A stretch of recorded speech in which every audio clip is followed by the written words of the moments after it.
യു.പി.വി.സി വിൻഡോസിന്റെ rate പറയുകയാണെന്നുണ്ടെങ്കിൽ white കളറിന് sliding window ആണ് എന്നുണ്ടെങ്കിൽ സ്ക്വയർ ഫീറ്റിന് 450 രൂപ മുതൽ 550 രൂപ വരെയൊക്കെയാണ് ഇന്ന് മാർക്കറ്റിൽ നിൽക്കുന്ന ആവറേജ് റേറ്റ്. അതേപോലെ തന്നെ സ്ലൈഡിംഗ് ഡോറുകളുടെ റേറ്റ് ആണ് നമ്മൾ പറയുക എന്നുണ്ടെങ്കിൽ 600 രൂപ മുതൽ 700 രൂപ വരെയാണ് സ്ക്വയർ ഫീറ്റിന് റേറ്റ് വരുന്നത്. ഇത് തന്നെ കളറിലേക്ക് പോകുകയാണെന്നുണ്ടെങ്കിൽ വൈറ്റിനെ അപേക്ഷിച്ച് മറ്റു കളറിലേക്ക് പോകുമ്പോൾ റേറ്റ് കൂടും. ഇത് തന്നെ ഓപ്പൺ വിൻഡോസ് ആവുമ്പോൾ സ്ലൈഡിംഗ് വിൻഡോസിനെ അപേക്ഷിച്ച് റേറ്റ് കൂടും. 650 രൂപ മുതൽ 700 രൂപ വരെയാണ് ഇതിന്റെ റേറ്റ് ഇന്ന് ആവറേജ് മാർക്കറ്റിൽ കാണുന്നത്. വീടിന്റെ എല്ലാ സിവിൽ വർക്കുകളും കഴിഞ്ഞതിന് ശേഷം മാത്രം ഇത്തരത്തിൽ നമ്മൾ യു.പി.വി.സി വിൻഡോസ് ഫിക്സ് ചെയ്യുക, അല്ലെങ്കിൽ അതിന് സ്ക്രാച്ചസ് മറ്റ് കേടുപാടുകളെല്ലാം വരാൻ സാധ്യതയുണ്ട്.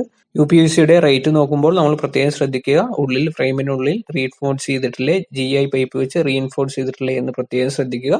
ഇതിനെക്കുറിച്ച് ഡീറ്റെയിൽ ആയി പറയുന്ന ഒരു വീഡിയോ നമ്മുടെ ചാനലിൽ അപ്ലോഡ് ചെയ്തിട്ടുണ്ട്. ഇത്തരത്തിലുള്ള കാര്യങ്ങൾ തുടർന്നും അറിയുന്നതിന് വേണ്ടി നമ്മുടെ ചാനൽ ഒന്ന് ഫോളോ ചെയ്യുക, സബ്സ്ക്രൈബ് ചെയ്യുക.